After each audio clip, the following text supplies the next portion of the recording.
You're tuning into Black and White Sports on YouTube. The no-holds-barred truth on sports. The main event starts. All right, Black and White Sports supporters. Well, let's talk about the Browns and the Giants. That's right. We got a combo platter.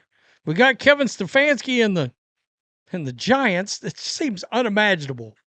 All right, unimaginable. But two-time coach of the year. Let me set up a nightmare scenario for Browns fans.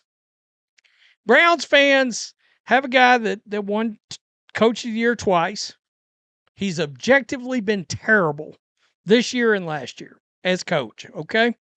However, the rest of the league views him as somewhat of an offensive savant, which is amazing because you can't score no damn points. But a lot of the league blames Jimmy Haslam and Andrew Berry and Paul D. Podesta for Deshaun Watson, Baker Mayfield, all this stuff, right?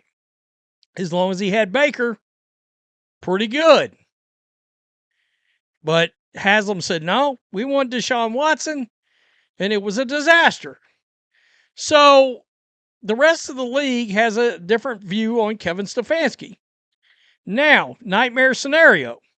Kevin Stefanski goes to the Giants or any other team.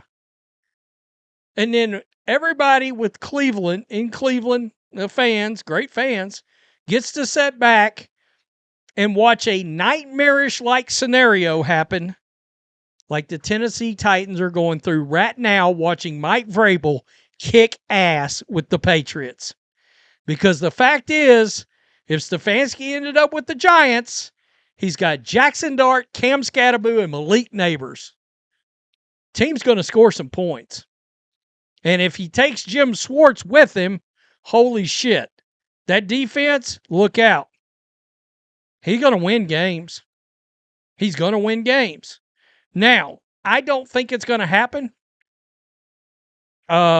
Somebody brought up Mike McCarthy, and I was like, wow. Okay, that makes a lot of sense for the New York Giants. A ton of sense for the New York Giants. Let's start with Shedeur Sanders. All right, before we get back to Stefanski.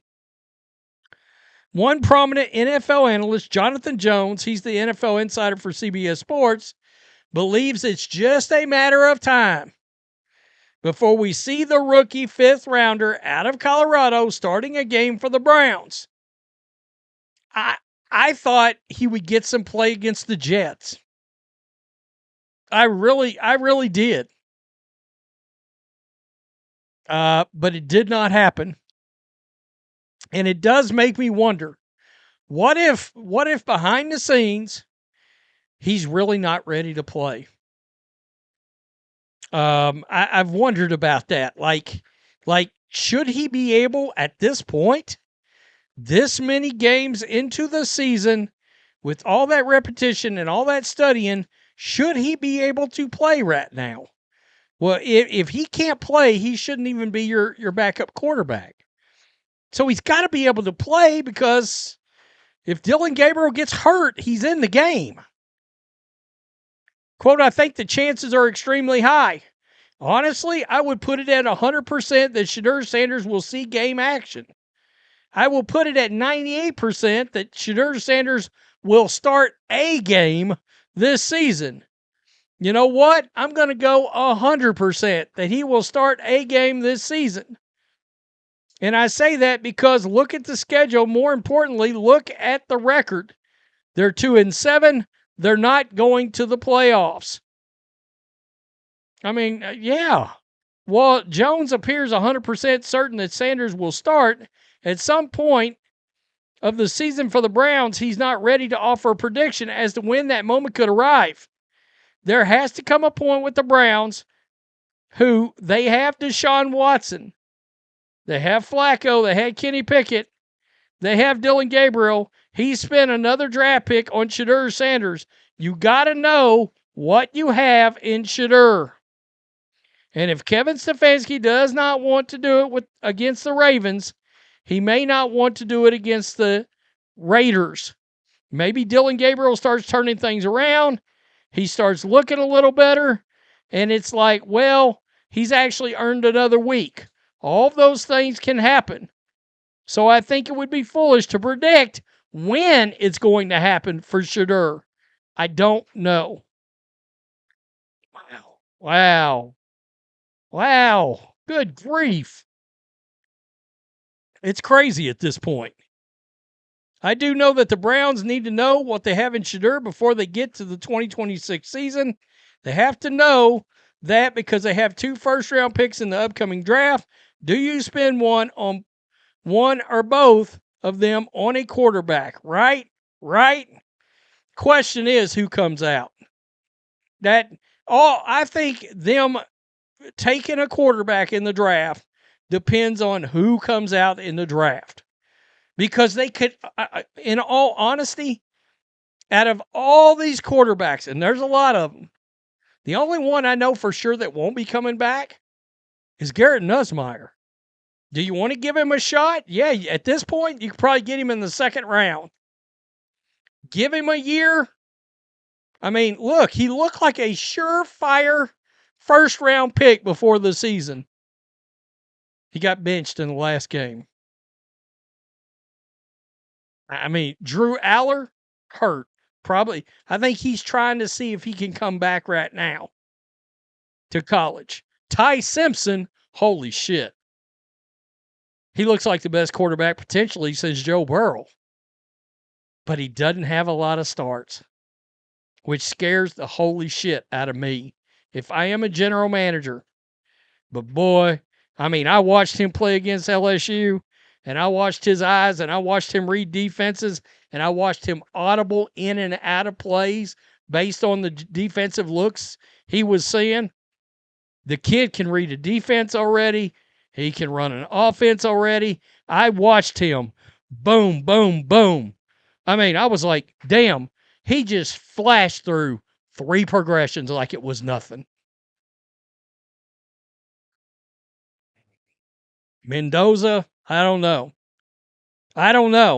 So, this is Connor Hughes, New York. So, guys, now got officially 2 different guys have brought up Kevin Stefanski and the Giants. Dan Orlovsky and now Connor Hughes. And he covers the New York Giants for SNY. He's a dude that knows his stuff.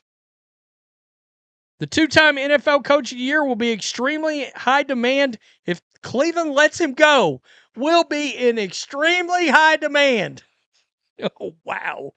He's had significant success despite being hamstrung by decisions that he likely didn't control. Deshaun Watson. Considering the quarterback roulette Stefanski has dealt with over the past years, he might jump at the chance to work with Jackson Dart. And there's other guys on this list. Brian Flores. Look, guys, let me proactively say it's not going to be Brian Flores. He's suing the New York Giants right now for racism. And I like Brian Flores. I wish he'd have never done. I'd have been banging the drum for Brian Flores to have gotten any job. But he launched the most ludicrous lawsuit there is. I cannot even believe Antonio Pierce is on here. I mean, I know he has connection to the Giants, and I could see him as a position coach for sure on somebody's staff there. I could see him maybe as defensive coordinator. Maybe. But, nah, I don't like any of those names. I love Mike McCarthy's name. I'm not going to lie. I liked him when he got – I thought it was a great hire by Dallas. I thought it was ludicrous to have gotten rid of him. In case anybody hasn't noticed, all Mike McCarthy does is stabilize organizations and win ball games. I mean, honestly, if the Cleveland Browns if you fire Kevin Stefanski, Mike McCarthy might be the sumbitch I hire immediately. Come in, work with any quarterback. Dak Prescott's best years, Mike McCarthy. Aaron Rodgers' best years, Mike McCarthy. Oh, but Mike McCarthy won a Super Bowl. Oh, but Mike McCarthy scores a ton of points. Oh, Mike McCarthy stabilizes organizations.